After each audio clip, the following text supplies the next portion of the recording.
G'day!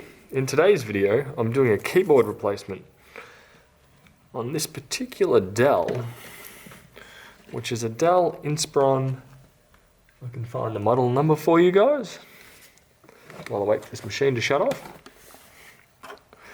It is a Dell Inspiron 157559. There you guys go. So this one, the keyboard on it has failed, or at least certain keys are starting to fail, and it needs a replacement. So with it, looking at the replacement keyboard, extremely similar, a bit more vibrant, slightly different keys, but overall identical. Looking on the back, I'm not really seeing any places for screws to go in, which is good news for us, being that we should be able to focus on these 4 tabs. 1, 2, 3, 4, 5 tabs.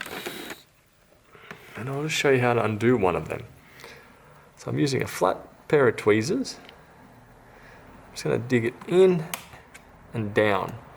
In and down and lift up. There we go. 1. In, down. In, down. In, down, up. There we go. Next one. So while I'm doing that, I am pulling up the keyboard as I go across. In, down, up.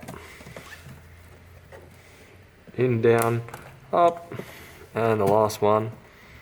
In, down, up.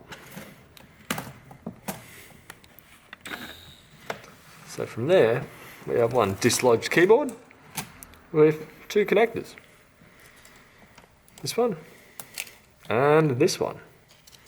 Which, sorry, I should have zoomed in on that for you. This one here flicks up, closed,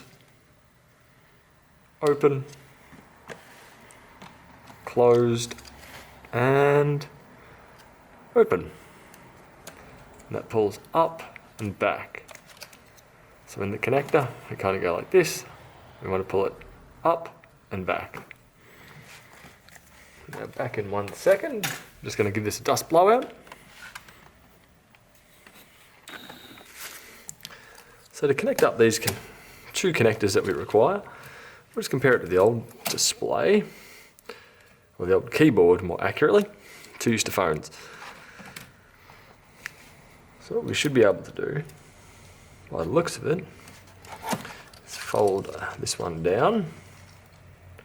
Luckily it says which orientation to put the keyboard. So we see up. Oops, sorry, I'll zoom you in on that.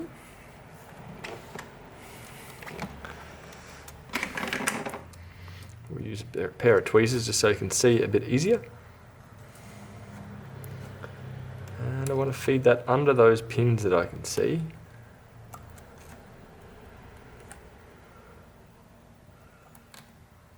And click down.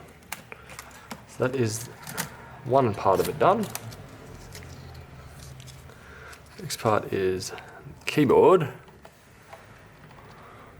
Luckily this also says up. Feed that down and in. There we go. On keyboard it's now snug.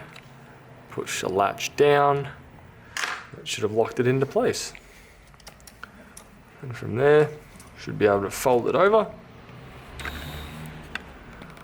We do want to get these bits in first. So they slide in and down. And once you get to this stage here, all you should have to do is just push. And you'll hear those tabs click into position. And usually push down on the body of it. And that is now one replaced keyboard. Compared to a bit of the old worn out one, especially over here. So that is how you replace the keyboard in your Dell 7559. I hope that helped you, and I'll see you later. Bye.